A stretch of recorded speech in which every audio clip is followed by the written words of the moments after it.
tardes, estimados estudiantes. Vamos a dar inicio a una nueva semana de estudio, pues esperando que siempre se encuentren bien de salud junto con sus familiares. Señores, recordemos que la semana pasada vimos un tema sobre la conquista española, siglo XV, llevado a cabo por Cristóbal Colón. Y bueno, se inicia el sistema colonial. El tema de tratarse en esta semana es la colonia en los siglos XVI y XVII. Bien, señores, entonces vamos a recordar un poco sobre cómo fue la colonia en cuanto a su economía. Bien, durante la colonia, como les decía, siglo XVI y siglo XVII, luego del descubrimiento y conquista americana se da inicio a la colonia. En este periodo los españoles se establecen en América con el propósito de imponer su dominio. Este periodo abarca del siglo XVII y siglo XVIII. La América hispana fue dominio del rey de España, que nombró gobernantes y administradores para establecerse en los territorios en su nombre. Podríamos decir que los españoles impusieron lo que fue el resultado de la fusión de culturas a lo que llamamos hoy nuestra América mestiza. Recordemos que la unión de la raza blanca con la indígena, dio origen a la raza mestiza. Colonizar, proceder a la ocupación y el poblamiento de un territorio por parte de un grupo de personas provenientes de otro lugar. Y eso fue lo que se produjo durante la colonización. Luego de la conquista, los descendientes de los conquistadores permanecieron en América. A ellos se le suman los miles de españoles que vinieron a colonizar y que se establecieron en el territorio americano. Para una mejor organización política de España, se van a crear dos instituciones en España. Una fue la Casa de Contratación y la otra el Real Consejo de Indias. ¿A qué se dedicaba la Casa de Contratación? Se preocupaba por la organización y recursos de América. El Real Consejo de Indias se dedicaba a la justicia y a la administración colonial, sobre todo el cumplimiento de las leyes. Pero vamos a también, aparte de eso, vamos a ver cuáles fueron las formas de explotación económica durante la colonia. Una de ellas va a ser las mitas. ¿Qué son las mitas? Las mitas es el trabajo tributario colectivo que fue adoptado y aplicado por los españoles, pero con un sentido muy distinto al que le dieron los pueblos indígenas.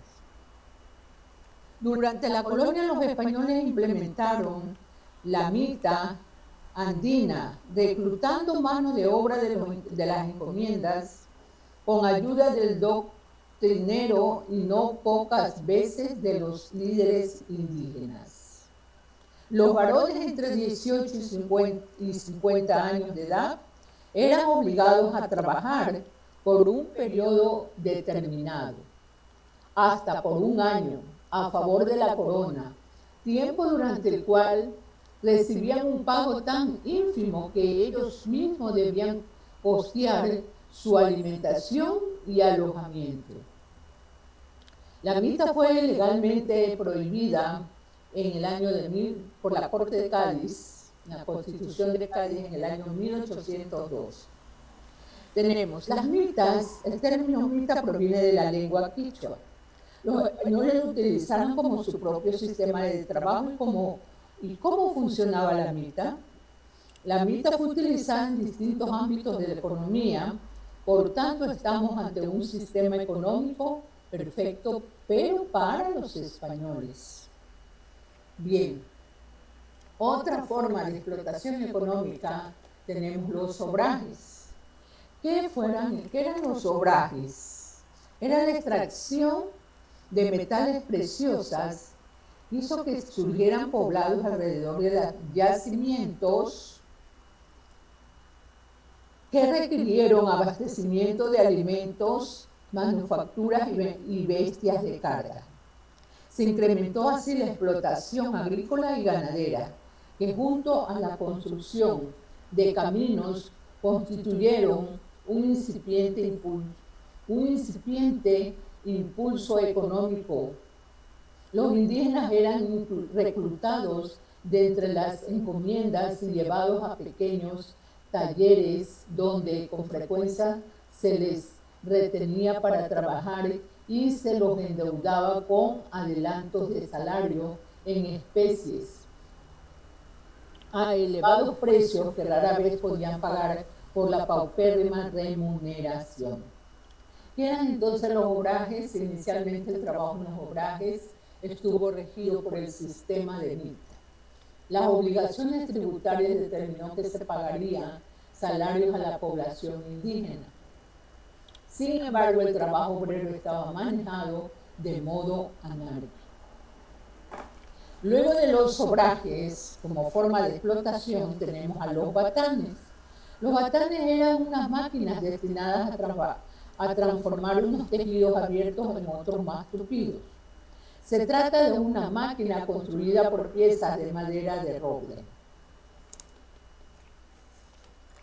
¿Qué eran las encomiendas? Las encomiendas, y aquí tenemos que ver qué eran las encomiendas y luego tenemos al encomendero. Durante las encomiendas, la encomienda a través de la cual la corona asignaba una cantidad de indígenas a un súbdito español, el encomendero, en compensación por su servicio prestado a la colonización. ¿Quién era el encomendero?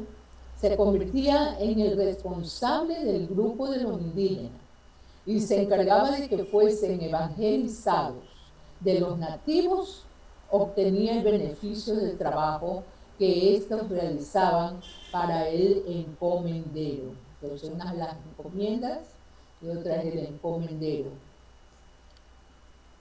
Ya. ¿Qué eran las haciendas? Era una organización económica en la época colonial. Las propiedades agrícolas, las haciendas, eran los ejes de la vida económica. Estaba formada por terratenientes indígenas que trabajaban en las actividades agrícolas. El trabajador estaba sometido al patrón. La explotación agrícola cobró gran importancia. De este modo se acentuó el proceso de consolidación del latifundio como eje de todo el sistema económico. Bien, estas fueron las formas de explotación por parte de los españoles a los indígenas. Bien, vamos a ver un interesante, un importante video. Espero pues que le pongan mucha atención.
De visita al Nuevo Mundo. ¿Sandalias? listo. Una toalla para la playa, listo. Malla.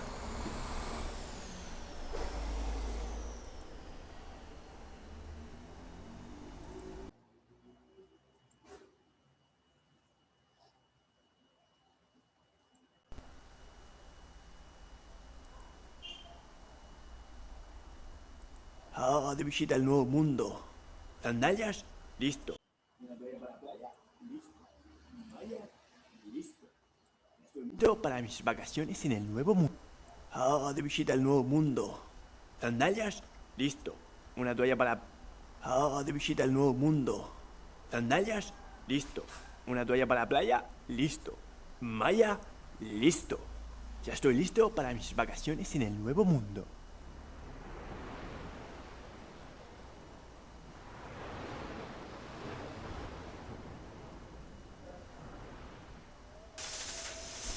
Recorcholis.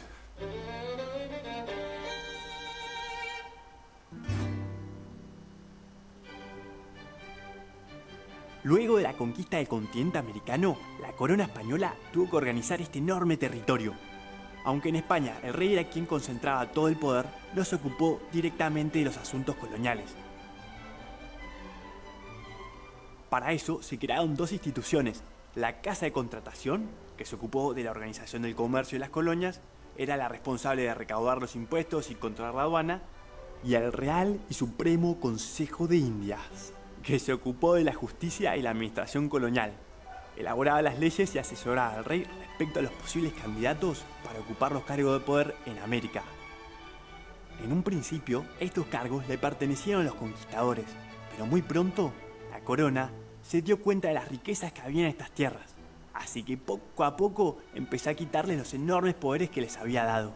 Los conquistadores que en un principio habían sido nombrados adelantados fueron desplazados por otros gobernadores que eran nombrados por el rey y el Consejo de Indias.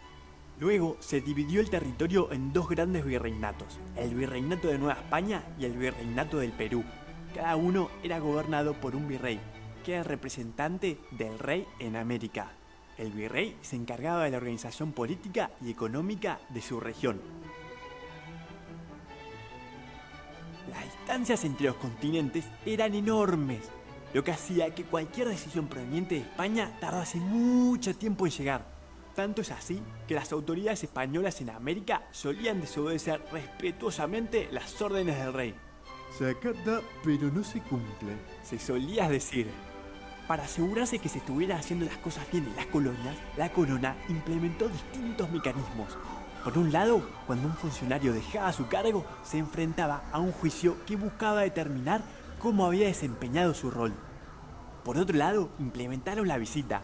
En este caso, un supervisor inspeccionaba al funcionario mientras seguía en su cargo. Los visitadores elaboraban un informe secreto detallando la situación en las colonias. Para consolidar su poder en las colonias, la corona española necesitaba poblar el territorio del nuevo continente. Para eso, mandaron a poblar no solo las zonas de mayores riquezas, sino también otros lugares menos prósperos, pero importantes para asegurarse una buena comunicación en todo el imperio. Cada vez que los españoles fundaban una nueva ciudad, debían trazar un plano siguiendo instrucciones muy precisas, donde debía estar el cabildo, las chacras y las casas. A veces las ciudades eran destruidas por los nativos, y otras veces debían trasladarlas. La ciudad de Barco, por ejemplo, fue fundada 3 veces en distintos lugares. Uno de los mayores intereses de los españoles era extraer las riquezas del continente americano. Para hacerlo, establecieron un sistema monopólico. ¿Qué quiere decir un monopolio? Que todo comercio, salida y entrada de productos de las colonias era pura y exclusivamente hacia y desde España. Esto le daba muchas ventajas a los españoles. Por un lado, les permitía un buen control sobre la recaudación de impuestos de los metales preciosos. Y por el otro, tenía el control del precio de los productos que eran enviados a las colonias.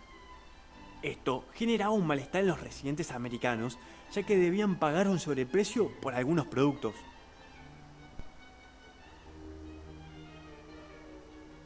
Dos veces al año salía una flota de barcos que permitía enviar mercaderías de un continente a otro. Esta flota consistía de varios barcos mercantes protegidos por galeones, grandes barcos de guerra. De esta forma evitaban los ataques de barcos piratas. Los barcos que partían de España se dirigían al Caribe. Luego, algunos iban hacia Veracruz, en México, y otros a Portobelo, en Panamá. De ahí se cargaban las mercaderías en mulas y se las cruzaba hasta el Océano Pacífico, donde se volvían a cargar en barcos que se dirigían hacia el puerto de Lima. Finalmente, eran transportadas una vez más en mulas hacia los diferentes pueblos. Este largo viaje era muy caro y hacía que los precios de los productos lleguen hasta las nubes. Las actividades económicas más importantes que desarrollaron los españoles en las colonias fueron el comercio y la minería. La mina de plata más grande de todo el continente se encontraba en la ciudad de Potosí. Esto transformó a la ciudad en una de las más ricas y pobladas de todas. La riqueza de Potosí permitió que las economías de los diversos territorios que se encontraban a su alrededor crecieran enormemente. Hacia inicios del siglo XVIII, casi todo lo que se consumía en Potosí provenía del mercado interno, es decir, de regiones americanas. ¡Oh! Eso fue un montón. Bueno, en la próxima veremos cómo eran las sociedades en los tiempos coloniales. Bueno, señores estudiantes, pues espero pues que hayan puesto atención al video que da a conocer pues a grandes rasgos sobre cómo era la economía en la colonia, durante la colonia. Bien, señores estudiantes, ahora vamos a ver cuáles son las actividades que deben realizar de acuerdo al tema. Primera pregunta, nombre las formas de explotación que se dieron durante la colonia por parte de los españoles. 2. ¿Qué forma de explotación durante la colonia le llamó más atención? Explique. Y tercera pregunta, ¿qué es la casa de contratación? Bien, señores, aquí van entonces los deberes. Sobre todo realice las 3 preguntas y va poniendo en su portafolio, por favor. No se olvide, no se deje acumular, no se atrase. Bien, señores, muchas gracias de antemano y pues nos vemos en la próxima.